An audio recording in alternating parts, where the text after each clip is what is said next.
अस्सलाम वालेकुम। आज का टॉपिक है प्रोटीन, जो कि बहुत आसान और सिंपल सा टॉपिक है।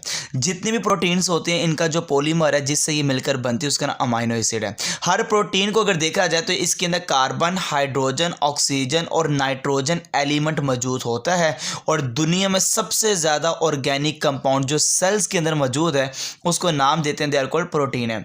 इवन अगर सेल का ड्राई वेट किया जाए, खुश्क किया जाए, तो 50% सिर्फ आपको एक ही चीज़ नज़र आती है, उसका नाम क्या है बेटा? वो प्रोटीन है। अब हर प्रोटीन के अंदर अमीनो एसिड वेरीज करते हैं। फ्यू से लेकर 3000 तक आपको अमीनो एसिड नज़र आते हैं एक प्रोटीन के अंदर। किसी के अंदर 1000 भी हो सकते हैं, 500 भी हो सकते हैं। तो फ्यू से लेकर 3000 तक आपको नंबर ऑफ अमीनो एसिड नज़र आते हैं एक प्रोटीन के अंदर है। अब प्रोटीन की काफ़ी ज़्यादा टाइप्स है फंक्शन के लिहाज से। जैसे एंजाइम, जितने भी वो प्रोटीन है, और एंजाइम का काम क्या होता है? मेटाबॉलिज्म को कंट्रोल करना सेल के अंदर। हार्मोन भी काफ़ी ज़्यादा ऐसे हैं जो प्रोटीन की नेचर के होते हैं, जिनका काम क्या? रेगुलेट करना मेटाबॉलिक प्रोसेस को। तो मेटाबॉलिक प्रोसेस को रेगुलेट करना किसका काम है? हार्मोन का। हीमोग्लोबिन जो कि प्रोटीन है जिसका काम है कैरी और ट्रांसपोर्ट करना ऑक्सीजन को। फाइब्रिनोजन जो कि ब्लड क्लोटिंग प्रोटीन है, और जो ब्लड क्लोटिंग प्रोटीन फाइब्रिनोजन है ये भी एक प्रोटीन है। एक्टिन और मायोसिन ये भी प्रोटीन है जो कि मूवमेंट में मदद देती है ऑर्गन्स और ऑर्गेनिज्म के। तो हमारे मसल की जो प्रोटीन है मायोसिन और एक्टिन है। ट्यूबुलिन प्रोटीन, आपको ये नाम याद होना चाहिए, ये स्पिंडल फाइबर्स में होती है, और स्पिंडल फाइबर्स के ऊपर क्या होता है? मूवमेंट ऑफ क्रोमोसोम्स होते हैं एट एनाफेज। तो स्पिंडल फाइबर किससे बनते हैं? ट्यूबुलिन प्रोटीन से बनती है। अब यहाँ पे सबसे जो इंपॉर्टेंट चीज़ है प्रोटीन का वो है अमीनो एसिड। हर सेल के अंदर 170 अमीनो एसिड्स हैं। 170 में से 25 अमीनो एसिड्स ऐसे होते हैं जो इन्वॉल्व होते हैं प्रोटीन सिंथेसिस के अंदर। मगर उन 25 में से भी जो सबसे ज़्यादा नज़र आते हैं वो 20 अमीनो एसिड्स हैं जो मेडअप करते हैं बेटा किसको? प्रोटीन को।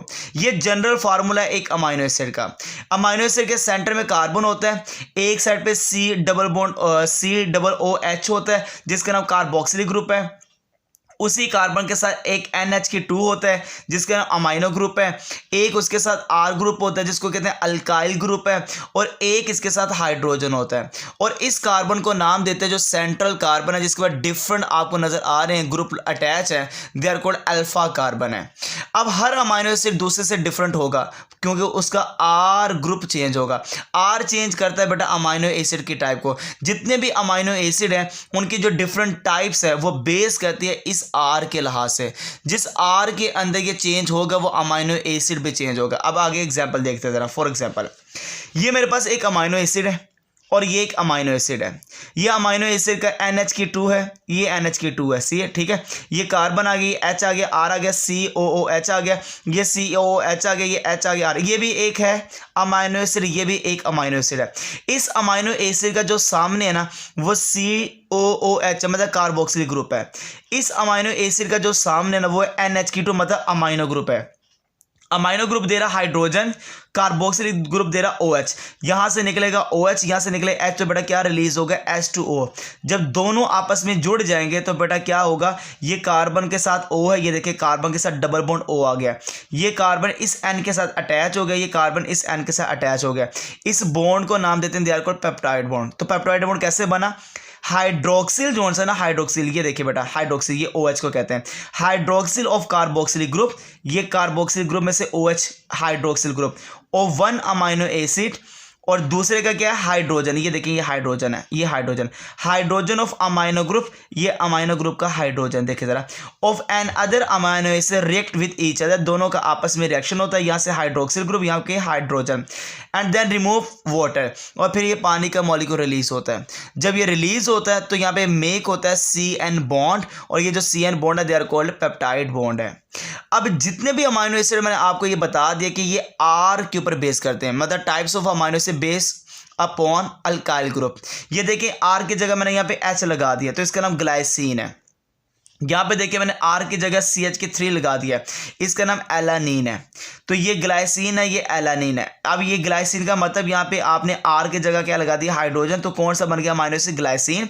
यहाँ पे R की जगह आपने लगा दिया CH3, ये क्या कौन सा बन गया? एलानीन। जब दोनों का आपस में रिएक्शन हो तो सेम यहाँ से OH जाएगा, यहाँ से हाइड्रोजन जाएगा, वाटर रिलीज होगा, ये बॉन्ड डेवलप हो जाएगा। अब इसका नाम क्या? ग्लाइसिल एलानीन। ये बड़ा इंपॉर्टेंट शॉर्ट क्वेश्चन भी है। ग्लाइसिल एलानीन बन गया। तो ग्लाइसिन एलानीन जब आपस में मिल जाए तो क्या बनता है? ग्लाइसिल एलानीन बन जाता है। हम इसको नाम नाम देते हैं, they are called dipeptide. 2 amino acid हैं, दे आर कॉल्ड डाईपेप्टाइड। मतलब 2 अमाइनो एसिड सब यूनिट्स को क्या नाम देंगे, डाईपेप्टाइड। अगर मैं इसके साथ तीसरा भी जोड़ दूंगा, they are called tripeptide. 3 amino acid का सब यूनिट।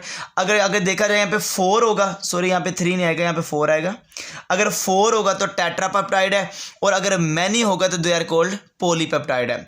तो यहाँ पे नंबर ऑफ अमाइनो एसिड के लिहाज से हमने यहाँ पे पेप्टाइड बनाए हैं, डाईपेप्टाइड, ट्राईपेप्टाइड, टेट्रापेप्टाइड और पॉलीपेप्टाइड। ये बहुत आसान सा टॉपिक था, आपने एज इट इज ही पेपर में लिखना होता है, इंशाल्लाह आपके नंबर नहीं कटेंगे।